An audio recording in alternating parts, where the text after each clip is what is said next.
सही है। कल मैं इधर आया तो आज अखबार में मैंने देखा कि लंबी चौड़ी बयान दिया जफरुल्लाह साहब ने, उसमें जूनागढ़ को भी डाल दिया। जूनागढ़ को सलाह जफरुल्लाह साहब ने दिया था कि हाँ तुम पाकिस्तान में शरीक हो जाओ, वो ठीक है, तो उसका जूनागढ़ का नवाब को भोगना पड़ता है, कोई जफरुल्लाह साहब को भोगना नहीं पड़ता है। और ये तो खाली बातों है।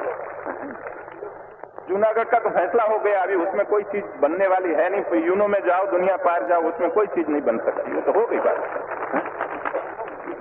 अब जो जफरुल्लाह साहब कहते हैं कि जूनागढ़ तो यूनो में जाएगा, यूनो में क्या जाएगा? आज कश्मीर में यूनो में गए हैं हमारे तरफ से, क्यों गए?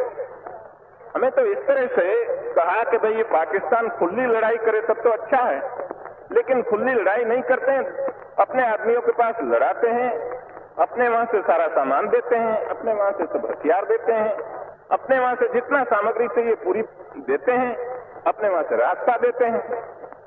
तो उससे तो खुला लड़ाई करे तो अच्छा है, न करे तो हम दोनों उसमें पड़े हैं तो ठीक है।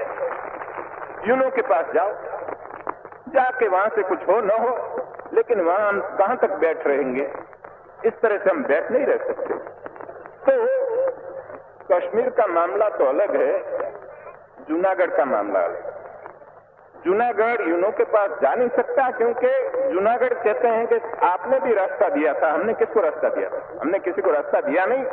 वो जो जूनागढ़ के लोग थे, उन लोग अपने रास्ते से जाते थे, वही रास्ते गए, उसने हमने किसी ने रास्ता दिया नहीं, और हमने न कोई चीज उसको दिया, कोई न साथ दिया। और जूनागढ़ में एक मक्खी भी मारनी नहीं पड़ी, किसी के ऊपर कोई हथियार चलाना ही नहीं पड़ा, फिर क्या रहा? और खुद दीवान ने खुद आके कहा कि मेहरबानी करके हमारी हुकूमत ले लो, हम नहीं चला सकते, और नवाब वहां उठ के भाग के कराची जाकर बैठ गया। फिर जूनागढ़ की बात क्या करते? तो ये चीज तो हो गई।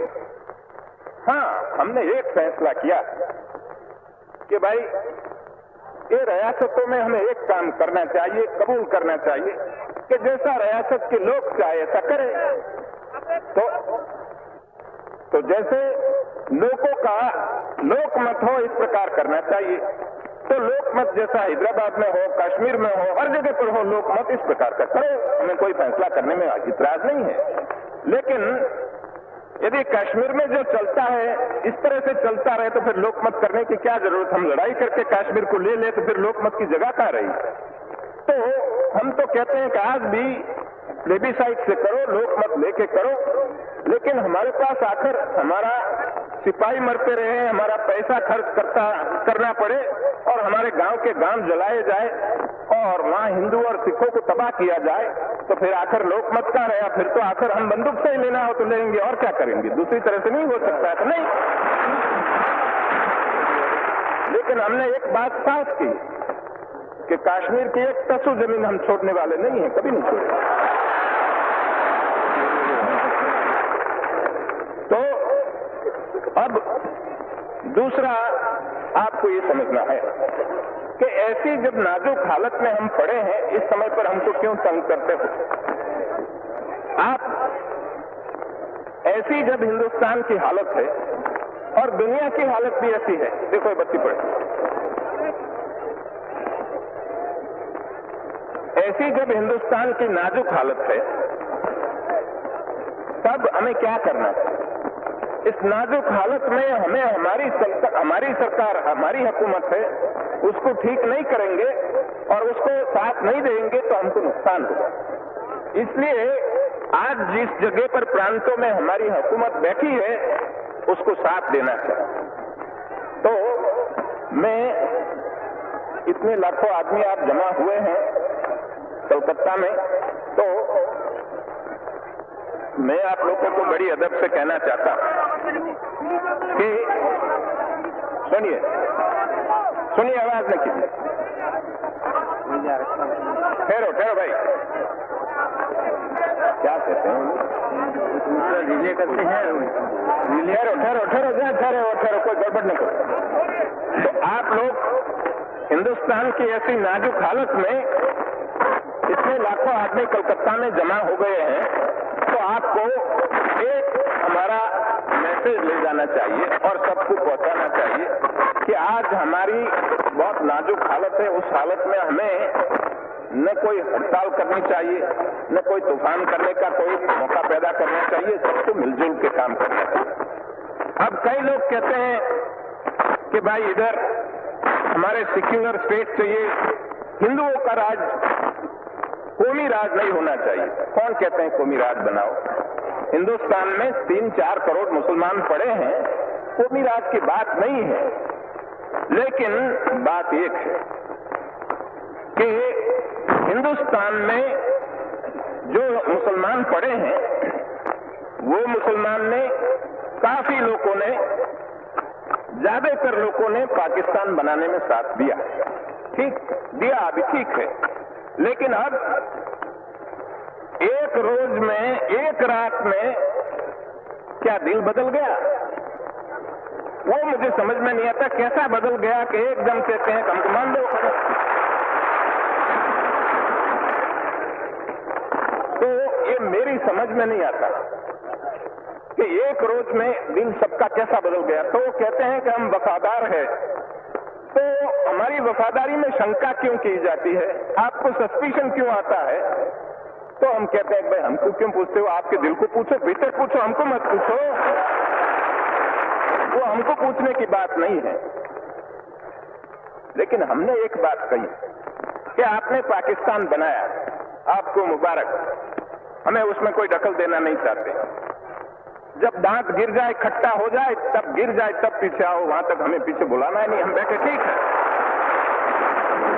कोई कहते हैं कि हम आखिर पाकिस्तान और हम एक हो जाए। मैं कहता हूं कि मेहरबानी करके ऐसी बात न करो, वहां बैठे रहने दो। उससे बहुत नुकसान है, वहां बैठे रहने दो, करने दो उनको, पाकिस्तान अच्छा बनाने दो। पाकिस्तान जब स्वर्ग बन जाएगा, हमको उसकी ठंडी हवा लगेगी, ठीक है, अच्छा। तो आप लोग क्यों ऐसा कहते हो? उनको शंका पैदा होती है, ऐसी बात हम क्यों करें? मजबूत बनाओ, तगड़ा बनाओ पाकिस्तान, हमारा पड़ोसी मजबूत होता है, बहुत अच्छी बात है, तो हमको कोई नुकसान नहीं है, वो ठीक है। लेकिन बहुत दफे ऐसा कहा गया कि पाकिस्तान मिटाने के लिए, उसको बर्बाद करने के लिए हमारे दुश्मन लोगों ने कॉन्स्पिरेसी की। मैं पाकिस्तान के लीडरों को बार बार कहना चाहता हूं कि पाकिस्तान का कोई भी दुश्मन हो और कोई भी कॉन्स्पिरेसी हो तो पाकिस्तान में पड़ी है, बाहर कोई नहीं है, वहां भीतर पड़ी है। जितने दुश्मन है वहां सब, इधर कोई नहीं है। हम उनका कोई बुरा नहीं चाहते हैं। क्यों हम बुरा चाहें? हमने राजी खुशी से तुमको दे दिया कि जाओ तुम पाकिस्तान बनाओ।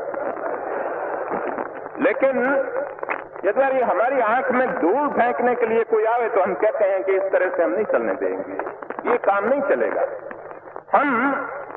हमारा हिंदुस्तान बाकी का है, उसको छोड़ दो, बाकी हिंदुस्तान को उनका काम करने दो, उसमें आप दखल न दो, तो हम आपके काम में दखल नहीं देंगे। तो आप देख लीजिए, हमने फैसला किया तो जितनी चीज थी उस चीज में उदारता से हमने उनको जितना इनका हिस्सा था उससे ज्यादा भी देने के लिए हमने कोशिश की। लेकिन जब हमने उनका रुपया देने का किया, उस समय पर हमने कहा कि आपको यदि 500 करोड़ रुपया चाहिए और इतना हिस्सा हमारा चाहिए तो हम देने के लिए, आपका हक हो न हो, ज्यादा हम देने के लिए भी तैयार है। लेकिन मैंने लिख के दिया था कि यदि ये रुपये से गोली चलानी हो कश्मीर में तो हम इस तरह से रुपया नहीं देंगे। हाँ, तुम्हारे में ताकत हो ले जाओ, ठीक है, लेकिन हम खुशी से रुपया तो तब देंगे कि जब ये फैसला सब हो जाए तो आपका रुपया है, हम उसमें कोई दखल नहीं देंगे। हमने आपके साथ मिलके एक फैसला किया तो एक कंसेंट डिक्री है, ये तो कोर्ट में जाना न पड़े, लेकिन आपस में बैठ के हमने फैसला कर दिया। तो तुम्हारी डिक्री कब बजेगी? जब ये हुक्मनामा तो तब बजेगा कि जब हमारा फैसला हो जाए। तो कश्मीर का फैसला हो जाए, उस रोज पैसा ले जाओ तुम्हारा। इस तरह से हम जब कहते हैं तो कि हमारा पैसा नहीं देते हैं और वो कुछ अपने जो फैसला किया उसमें से पलट जाना चाहते हैं, हमें कोई पलटने की हमारी नीयत नहीं है। होती तो हम करते क्यों? जाओ कोर्ट में करो, हमने इस तरह से काम नहीं किया। तो हम बार बार इन लोगों को सुनाना चाहते हैं कि तुम्हारे साथ हमारी कोई बुराई नहीं, न बुराई करना चाहते हैं, तुम्हारे साथ हमें कोई झगड़ा नहीं करना चाहते, लेकिन आप मेहरबानी करके हमको पड़े रहने दीजिए, हमारा काम करने दीजिए।